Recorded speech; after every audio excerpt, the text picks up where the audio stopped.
Selam, selam ilahim, selam, selam ilahim. Salam damai, salam kasih kepada saudara-saudari dimanapun berada saat ini yang mendengar kesaksian saya. Saya ingin menceritakan mimpi saya yang saya mimpi pada 7 hari bulan 3 2024. Memang mimpi saya ini sudah lama, tapi baru sekarang saya mau membahagikannya. Saya bermimpi saya sedang berada di satu tempat yang sungguh luas. Di situ sepertinya kebun buah-buahan, tetapi tempat itu sungguh luas dan pohon-pohon di situ tidak tinggi-tinggi. Pohon buah-buahan dan pohon purbakala sama-sama tumbuh di situ. Karena tempat itu sungguh luas, saya dapat melihat di sekeliling saya gunung-gunung yang tinggi dan ada bukit-bukit yang rendah-rendah. Bersama-sama dengan saya ada sekumpulan orang yang ramai. Kami berada di suatu perjalanan. Sepertinya perjalanan itu hanya jalan kecil yang dikatakan jalan tikus. Saya dan orang ramai terus berjalan.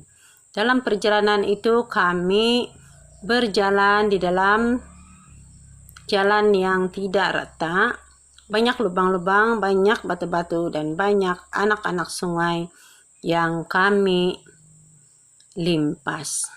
Kami menyeberangi anak-anak sungai itu. Sepanjang perjalanan saya dan sekumpulan orang ramai itu berjalan terus. Tiba-tiba saya merasakan saya sudah berada di capol lama saya. Di situ saya melihat ada 3 orang wanita yang memang saya kenal suatu masa dulu yang rapat dengan saya. Di situ saya melihat mereka sedang sibuk mempersiapkan bunga-bunga untuk misa. Tapi saya tidak melihat bunga-bunga yang mereka mau siapkan. Hanya saya melihat mereka menyiapkan pasu-pasu bunga mereka. Di tangan saya ada banyak bunga-bunga. Saya memberi bunga-bunga itu kepada mereka. Orang ramai terus melintas ketiga orang perempuan itu. Saya juga melintas di situ. Saya sempat menoleh. Saya melihat mereka mempersiapkan bunga-bunga mereka, tapi bukan dengan bunga yang saya bagi. Mereka mempersiapkan bunga-bunga mereka dengan bunga-bunga mereka sendiri. Di situ saya melihat setiap pasu ada 2 kuntum bunga. Di tengah-tengah bunga itu ada daun pelma. Saya melihat dari jauh sungguh cantik sekali bunga itu. Tapi bila saya melihat lebih dekat, bunga-bunga itu hanyalah bunga plastik. Saya dan orang ramai terus berjalan. Kami turun bukit. Karena memang yang sebenarnya capel itu terletak di atas bukit. Saya dan orang ramai berjalan. Tapi tempat di situ sepertinya tempat peranginan karena pohon-pohon di situ sungguh cantik sekali dan banyak bunga-bunga juga di situ. Sepanjang perjalanan turun bukit, saya dapat melihat banyak kursi-kursi putih, meja putih sepanjang perjalanan itu. Dari jauh saya melihat ada sebuah meja, ada bunga di atasnya. Bila saya sampai di situ, saya melihat bunga itu adalah gubahan bunga saya suatu masa dulu sewaktu saya masih lagi di gereja telek saya. Saya melihat bunga itu masih tetap segar. Karena di tangan saya masih ada bunga. Bunga yang di tangan saya itu bunga tulip berwarna oranye. Saya menggubah lagi bunga itu lalu meletakkan di atas meja bersama-sama dengan bunga putih yang saya gubah dulu. Saya dan orang ramai terus turun bukit. Sampai di bawah bukit, di situ saya melihat ada satu rumah panjang yang diperbuat daripada papan, tetapi kelihatan sudah lama sekali dibuat, hanya masih bisa didiami. Karena papan itu papan yang terbaik. Orang ramai naik di rumah itu, saya pun ikut naik. Di dalam rumah itu saya berjumpa dengan 2 orang kakak saya.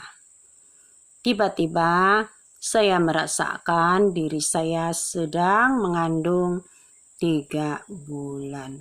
Saya menceritakan kepada kedua orang kakak saya.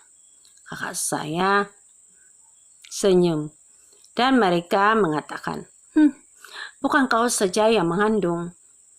Kami juga sedang mengandung 3 bulan. Tiba-tiba saya merasakan roh saya sudah berada di suatu tempat tanah lapang. Di situ banyak rumput atau tempat itu hanya ada rumput.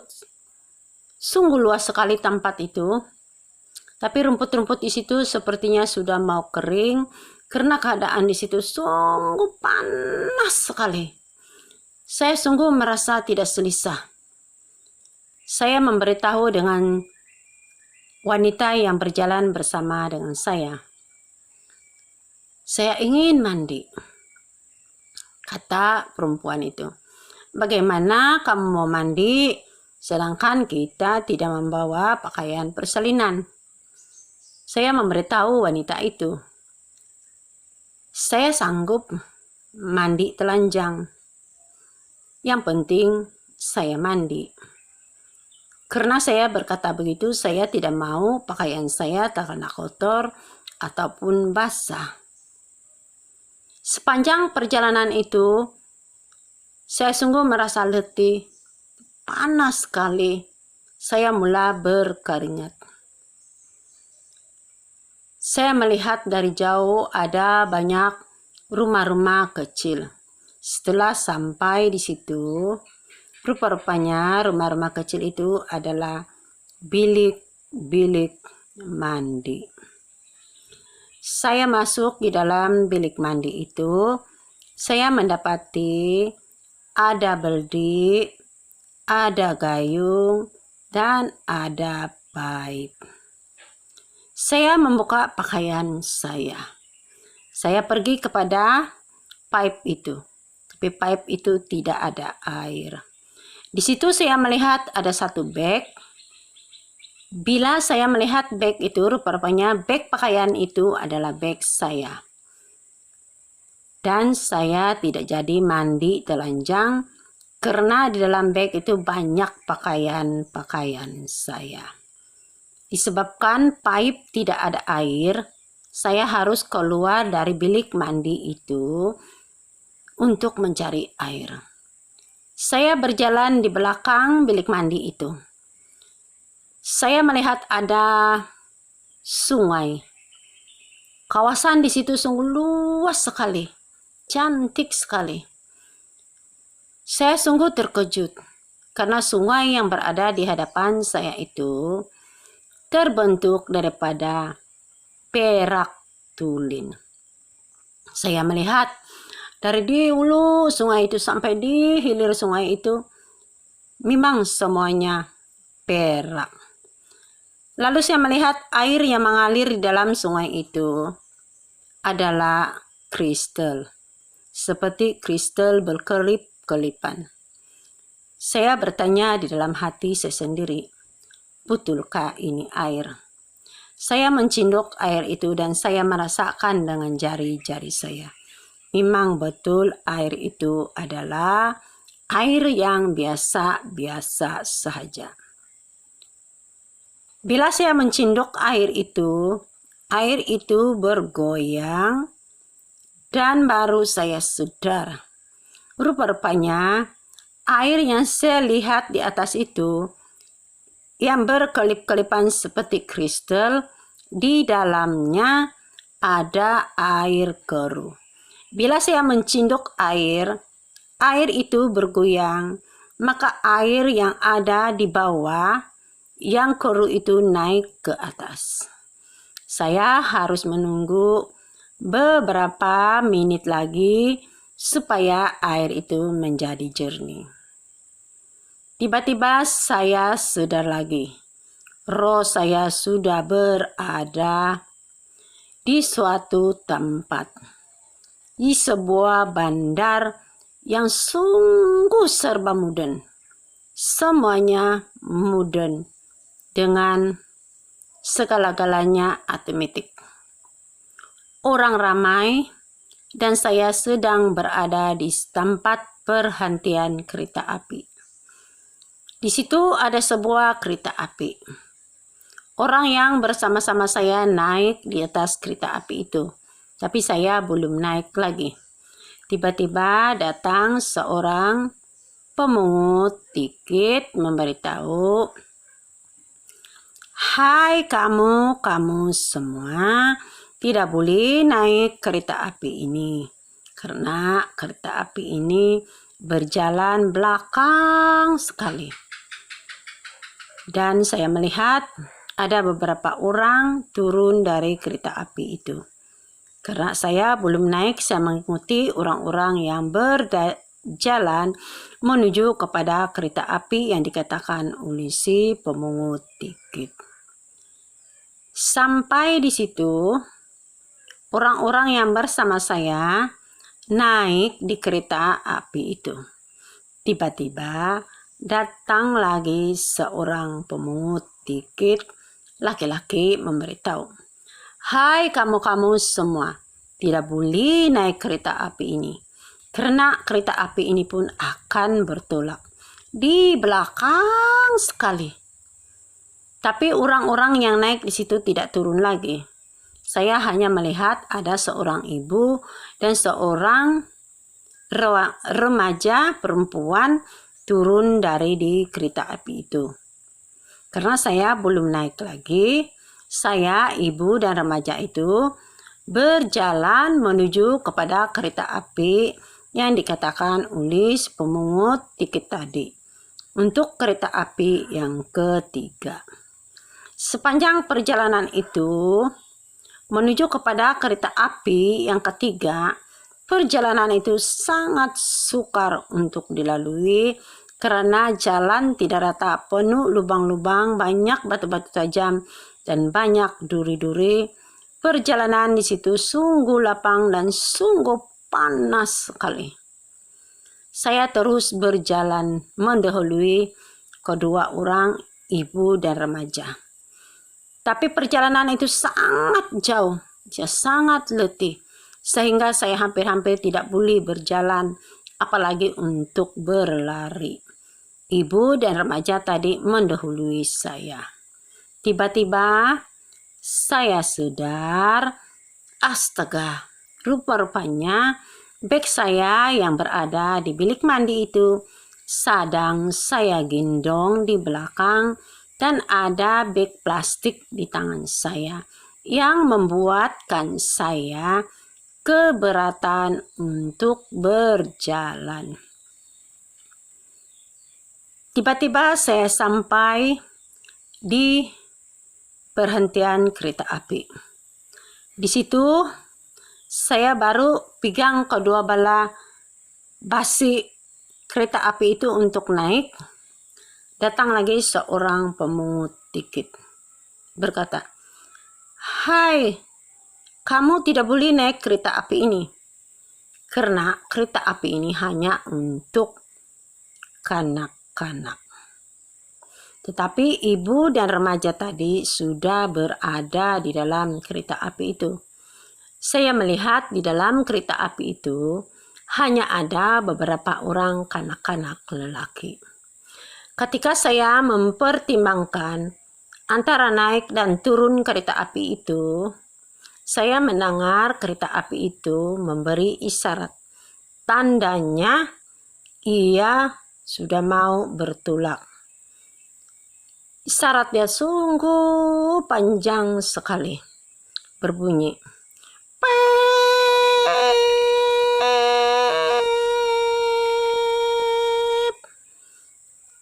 Terus saya berpikir, karena saya mendengar bunyi itu, daripada saya tidak dapat ikut, lebih baik saya naik saja kereta api ini. Seterusnya saya naik dalam kereta api itu, saya, ibu, dan remaja bersama dengan 5 orang budak-budak lelaki, kanak-kanak lelaki, berada dalam kereta api itu yang sibuk bermain mainan kereta api juga, yang usianya 5, 6, 7 tahun. Saya gembira karena saya dapat mengikuti kereta api itu karena saya tidak tertinggal, walaupun saya tidak tahu di manakah tujuan kereta api itu. Saya terjaga sekitar jam 4.30 pagi. Saudara-saudariku, baru sekarang saya tergerak untuk menceritakan mimpi saya ini. Mungkin kebanyakan daripada mimpi saya ini adalah berkaitan dengan kehidupan saya sendiri, yang sungguh-sungguh meletihkan dan kadang-kadang membuatkan saya sungguh-sungguh tertekan. Terutama sekali dengan hal rumah tangga saya sendiri. Karena saya harus berperang dengan diri saya sendiri, berperang dengan roh-roh yang menawan, terutama sekali suami saya. Saudara-saudari yang saya kasihi, walau apapun yang saya hadapi, kesukaran yang saya alami, namun saya sungguh-sungguh mengucap syukur kepada Allah Bapa Yahweh Yeshua HaMashiach Elohim, Tuhan Yesus Kristus, yang senantiasa memberi saya kekuatan dan harapan. Saya tahu saya bukan orang yang baik. Terlalu banyak kesulitan-kesulitan yang harus saya hadapi. Dan saya harus menjalani kehidupan saya walaupun tersangat susah untuk saya lalui. Bermacam-macam gelombang, badai, taupan yang harus saya hadapi. Apapun yang saya alami, karena mimpi saya ini sudah lama saya ingin membahagikannya, tapi tidak tergerak hati saya. Baru sekarang, dan saya memuji kepada Tuhan karena senantiasa bersama dengan saya, dan bukan saja dengan saya, tapi semua manusia di muka bumi ini yang mengalami perkara-perkara yang seperti saya alami, harus berperang dengan roh-roh yang menawan tubuh-tubuh, wadah, tanah. Lihat ini, saudara-saudari, saya paham saya bukan orang yang baik. Ada kalanya saya merasa sungguh sedih dan merasa tidak dilihat oleh Tuhan. Namun saya percaya Allah tidak pernah meninggalkan saya. Hanya terkadang saya sendiri yang lalai. Dan apapun yang saya hadapi, yang saya lalui di dalam kehidupan saya sebagai manusia tanah yang berdosa ini, apapun kata masyarakat di tempat saya, di kampung saya mengucap syukur. Karena dari segala kekurangan saya, membentuk saya untuk menjadi seorang ibu, seorang istri. Meskipun banyak kesakitan yang harus saya alami bersama anak-anak saya. Puji Tuhan, haleluya, haleluya. Tuhan Yesus Kristus bersama dengan kita semua. Amin. Terpuji-pujilah Allah.